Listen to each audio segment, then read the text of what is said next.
Good morning student. आज हम कक्षा 11 में अकाउंट सब्जेक्ट में क्वेश्चन नंबर 12 रोज नामचा चैप्टर है, उसमें क्वेश्चन नंबर 12 हम देखेंगे। ये 12 नंबर का जो क्वेश्चन है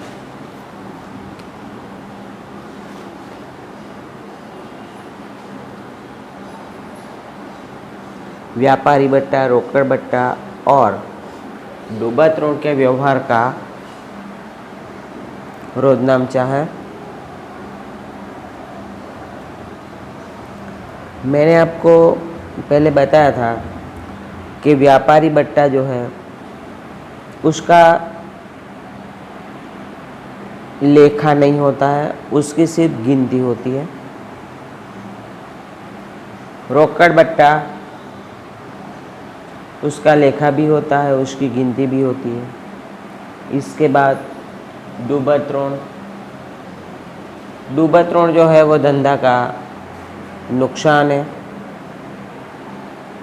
नुकसान है तो उसको उधार किया जाता है, बराबर। अब हम व्यवहार की शुरुआत करते हैं। तो निम्नलिखित व्यवहारों का परमेश्वर की बही में रोजनामचा लिखिए। क्वेश्चन नंबर 12 हमने हेडिंग लिखा है कि परमेश्वर की बही में रोजनामचा, कोष्टक बनाया तारीख, विवरण, खाता बही पृष्ठ, उधार और जमा।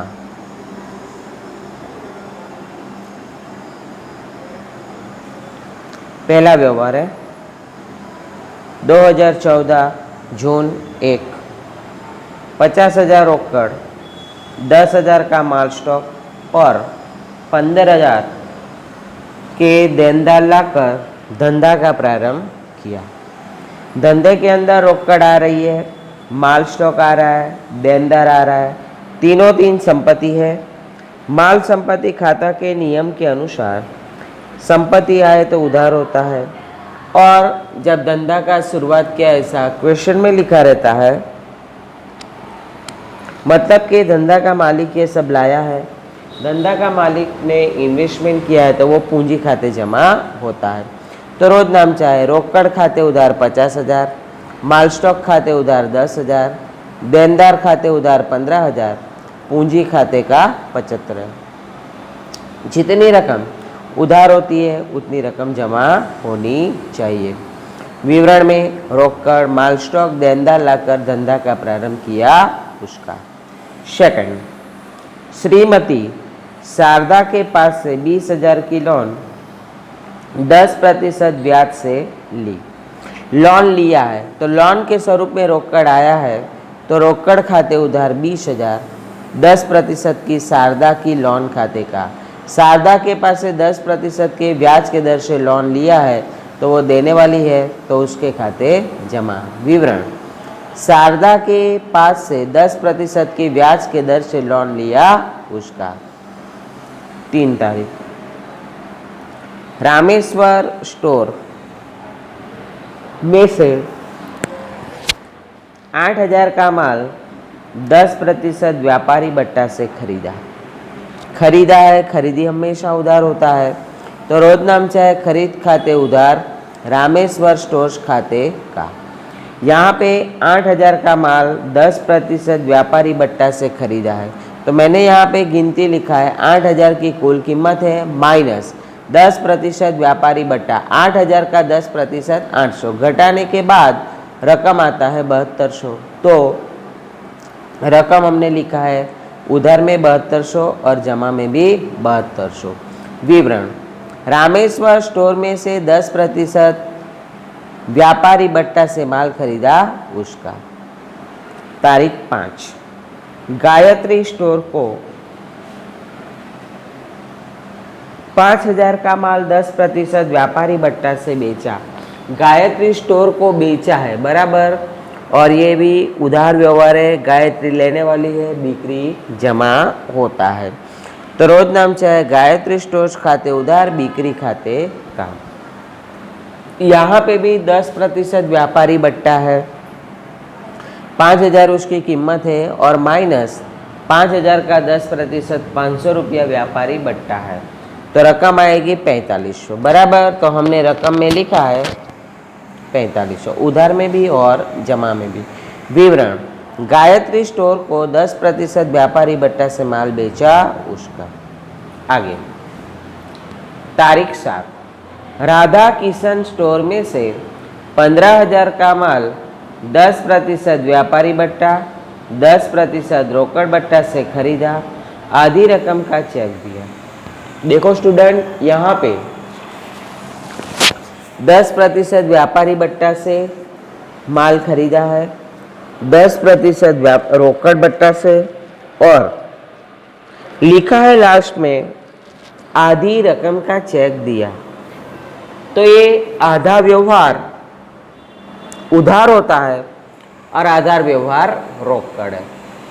रोकड़ बट्टा की गिनती जो है, जो व्यवहार जितना भी रोकड़ होता है इसके ऊपर ही रोकड़ बट्टा की गिनती होती है बराबर।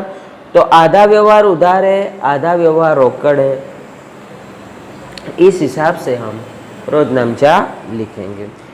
सबसे पहले तो खरीदा है बराबर, तो खरीद खाते उधार, बैंक खाते का, बट्टा खाते का और राधा किशन स्टोर खाते का। अब पहले गिनती में समझ लेते हैं हम। 15,000 की माल का खरीदी किया, मतलब ये कुल कीमत है।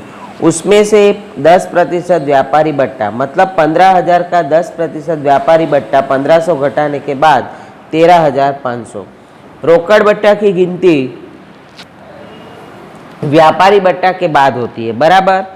तो पहले 15,000 में से 1500 घटाया, मतलब 10% व्यापारी बट्टा घटाया, तो पहले खरीद खाते उधार लिखेंगे 13,500। इसके बाद आधी रकम का चेक दिया है बराबर, और आधी रकम उधार व्यवहार है।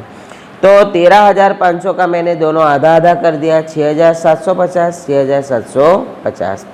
अब 10% रोकड़ बट्टा है बराबर, तो जितनी रकम रोकड़ चुकाई इसके ऊपर ही रोकड़ बट्टा की गिनती होती है। तो 6,750 माइनस 675, मतलब 10% नकद बट्टा है, रोकड़ बट्टा। तो अब कितनी रकम चुकाएंगे? 6,075 चुकाना था, 6,750, 675 डिस्काउंट मिला है, मतलब रोकड़ बट्टा मिला है, तो 6,075 चुकाएंगे। तो बैंक खाते का लिखा है 6,075, ये बट्टा हमें फायदा हो रहा है बराबर। 6,750 चुकाना था, उसकी वजह हमने चुकाया 6,075, तो 675 रुपया फायदा हुआ है, इसीलिए बट्टा खाते का 675। फिर आधी रकम नहीं चुकाई है, तो राधा किशन स्टोर खाते 6,750। जितनी रकम उधार हुई है उतनी रकम जमा होगा। विवरण में राधा किशन स्टोर में से 10% व्यापारी बट्टा और 10% नकद बट्टा से माल खरीदा, आधी रकम का चेक दिया उसका।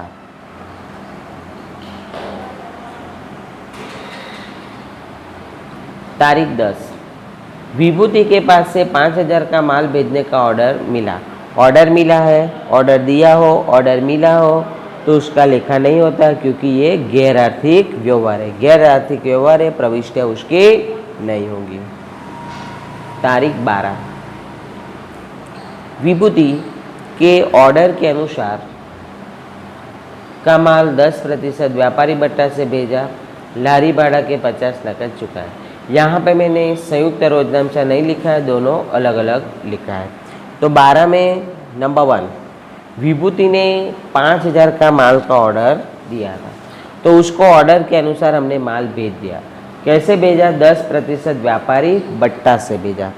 तो पहले तो भेज दिया, उसका रोजनामचा हम देखेंगे। विभूति खाते उधार, बिक्री खाते का 5,000 का उसने ऑर्डर दिया था, तो 5,000 कुल कीमत माइनस 500 रुपया व्यापारी बट्टा, मतलब 10% व्यापारी बट्टा, तो हुआ कितना? 4,500। रकम में लिखा हमने 4,500। विवरण में विभूति को ऑर्डर के अनुसार 10% व्यापारी बट्टा से माल भेजा उसका। इसके बाद उसका दूसरा, लारी भाड़ा चुकाया है, तो रोजनामचा है, लारी भाड़ा चुकाया, लारी भाड़ा खर्च है, तो लारी भाड़ा खाते उधार 50 रुपया, रोकड़ खाते का 50 रुपया। विवरण, लारी भाड़ा रोकड़ चुकाया उसका। तारीख 15, विभूति दिवालिया घोषित होने पर 300 डूबत ऋण हुई, बाकी की रकम का चेक मिला। विभूति के पास से हमें 4500 रुपया लेना था, बराबर। 4500 में 300 रुपया डूबत ऋण हुआ, मतलब कि दिवालिया घोषित हो गया। डूबत ऋण हुआ मतलब कि उसके पास से अब हमें मिलने वाला नहीं है, बराबर। तो उसको डूबत ऋण खाते उधार किया जाता है। डूबत ऋण धंधा का नुकसान है। और बाकी मतलब कि 4200 रुपया का हमें चेक मिला। चेक कहाँ जाएगा? बैंक में जाएगा। तो बैंक खाते उधार 4200, डूबत ऋण नुकसान है तो डूबत ऋण खाते उधार 300, विभूति खाते का 4500। विवरण में विभूति दिवालिया घोषित हुई, डूबत ऋण हुआ, शेष रकम का चेक मिला उसका। तारीख 16। अनुपम के 1050 के बाकी लेना पेटे 1000 का चेक देकर हिसाब चुकते किया। अनुपम को 1050 देना था, बराबर। 1050 के बदले हम उसको 1000 दे रहे हैं, मतलब 50 रुपये का फ़ायदा हुआ। जब फ़ायदा होता है तो उसको बट्टा खाते जमा किया जाता है अथवा तो कसर खाते जमा किया जाता है। तो अनुपम खाते उधार 1050, 50 रुपया कसर हुआ है तो कसर खाते का 50, मतलब ये फ़ायदा हो रहा है। बैंक खाते का 1000। विवरण में लिखेंगे अनुपम के बाकी लेना पेटे हिसाब चुकते किया उसका। ईमानदार के पास से अपलिखित डूबत ऋण के नकद वापस मिले। यहाँ पे ईमानदार देने वाला है, बराबर। और हमने जो पहले डूबत ऋण अपलिखित किया उसका हमें मिला है। अनुपम ईमानदार भले देने वाला है लेकिन उसके खाते जमा नहीं होता है। जो अपलिखित डूबत ऋण किया है तो डूबत ऋण वापसी खाते जमा होगा, बराबर। नकद मिला है तो नकद खाते उधार 1500, डूबत ऋण वापसी खाते का 1500। विवरण अपलिखित डूबत ऋण का वापस मिला उसका। इसके बाद कुल योग है 1,31,800।